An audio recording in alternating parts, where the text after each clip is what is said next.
khó chống này, khó chống luôn, khó chống, mình khó chống.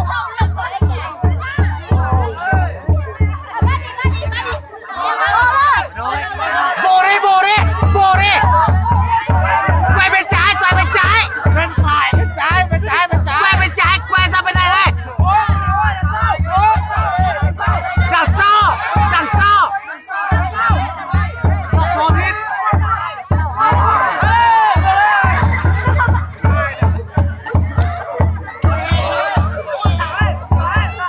Đi thẳng trước mặt đi.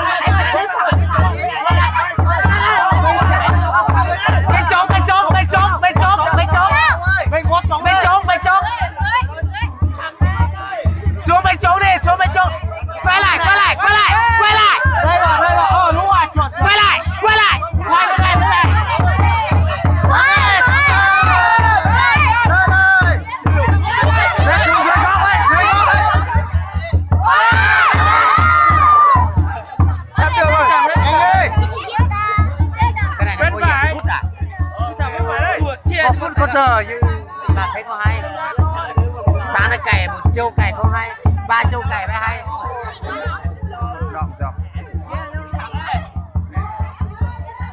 Cái này phải vào tầm 10 phút đến 50 phút mới trả một tiếng nó mới hay, đúng không? Được rồi.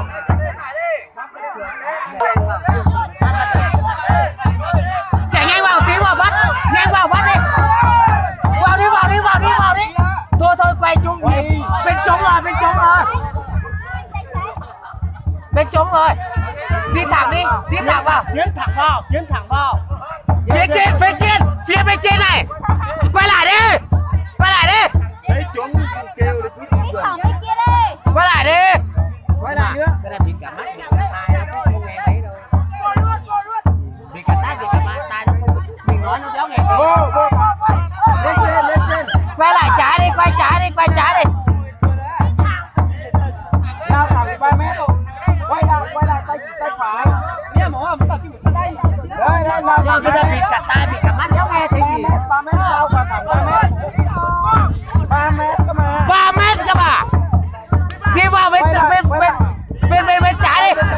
Về tay trái phát vụ luôn đi. Lên được quả 2 mét nó vụ đi.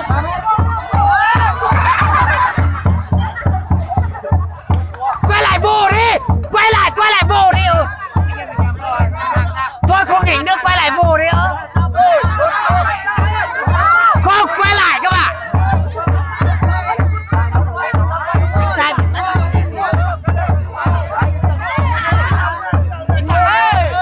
Đi thẳng đi, đi thẳng đi, đi thẳng đi. Cứ đi thẳng đi.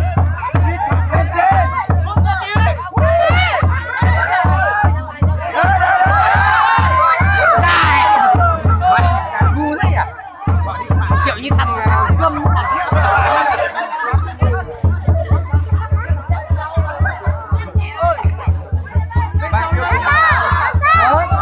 phía bên trên. Đây đây đây, đi thẳng, đi thẳng, đi thẳng, đi thẳng.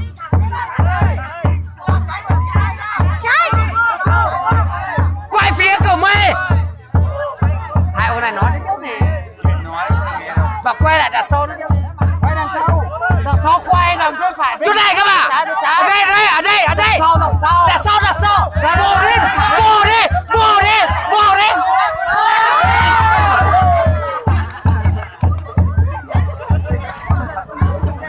Đây, đây, đây, đi thẳng, đi thẳng.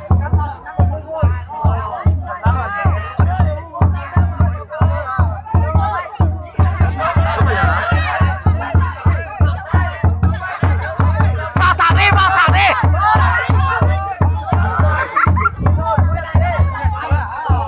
Nhà nghề đấy là nghề chả phải chú sao mà kém đấy. Nghề kinh nó kém. Nghề mông với nghề tay thì phải khỏe, nghề thì phải nhanh nhẹn một tí cho nó. Tao vào tao bắt ngay. Đặt sau đi đây, đặt sau đi đây. Đúng con dây đứng đặt sau đi đây. Đặt sau đi đây. Tóm đi, tóm lấy đi.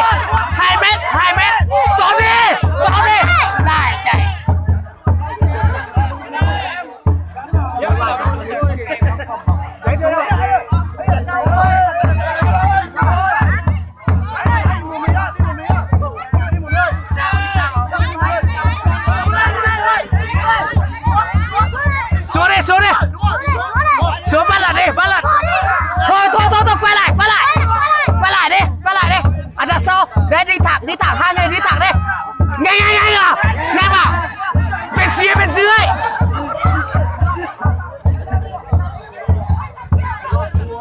Đằng sau.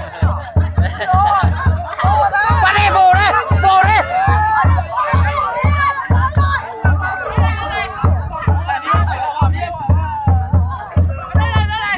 đi. Vô thẳng quay bên này đi. Quay bên này. Vô quay lại. Quay lại vô đi. Vô. Đi. Đi thẳng vô đi, hai thằng vô đi. Này, vô đi. Ôi giời đi. Mẹ, cái đấy mà không vô là Cách 1 mét đi lên vô đi. hai thằng vô đi, trước mặt em vô đi. Mẹ. Cái đấy là nó biết cả tai luôn đấy, không phải ấy đâu, không nghe thế gì mấy đâu.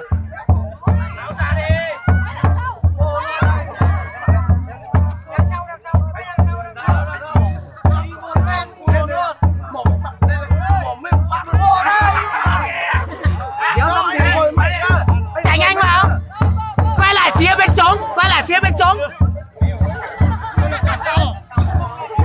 lại sau đi. Đúng ở đít đằng sau đấy. 2 mét.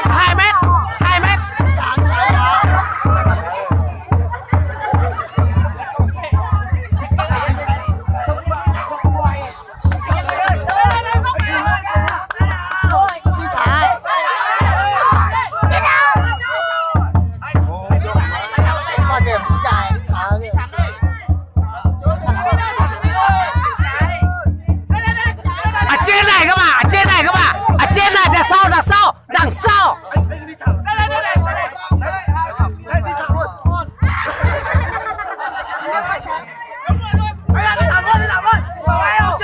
Thẳng luôn.